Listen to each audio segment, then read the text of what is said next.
We have three kinds of approaches: executive, facilitator, and liberationist. Now you will hear about an executive approach. In this diagram, you will see some basic features of executive approach. What is the main goal of executive approach?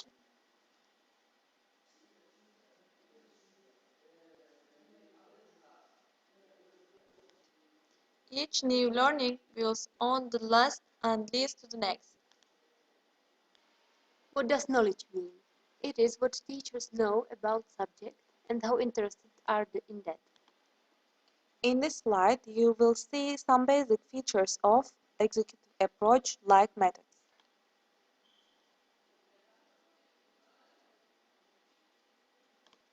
There are three methods and techniques that have an impact on teachers' efforts.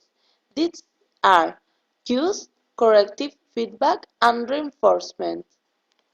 What is the role of executive teacher?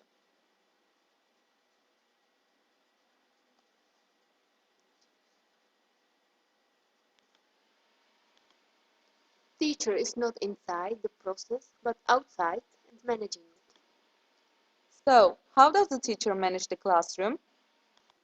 So how was it in the past, in the 19th and 20th centuries? Teachers were just experts in the subjects. The main task of executive teachers were to get the students together, gain their attention, and present a well-constructed lesson.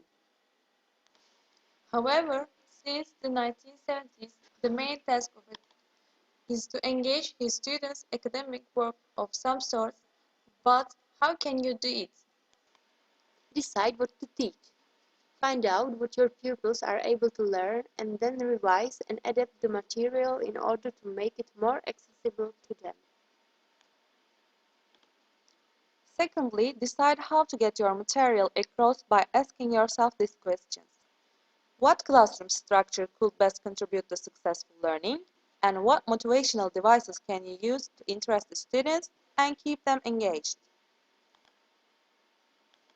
Once you have made and revised your plan, you must do it. After teaching, you may follow up with an evaluation in order to check if a part of the class have understood at least the half part of your explanations. Then you should reconstruct it so that the most of the students can understand it when you reteach it. Remember that you should manage people and resources on planning, action, assessment, and reaction on the basis of experience and evidence. So how does the teacher manage time? There are some different kinds of managing time. For example, the first one is allocated time. It is the total amount of time available for learning. Also, we can say that it is opportunity to learn. Engaged time or time on task is the time a given student actually works at the subject. The third one is for your interest. The engaged time is just 20% of the lesson, and the fourth one is academic learning time. It is the amount of time students spend actively working on tasks of an appropriate difficulty.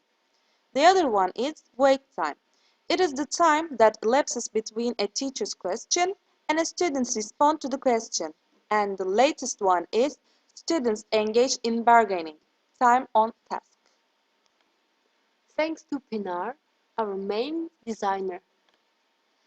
Thanks to Teresa, who has been our director. And thanks to our dear researchers, Emine and Paula.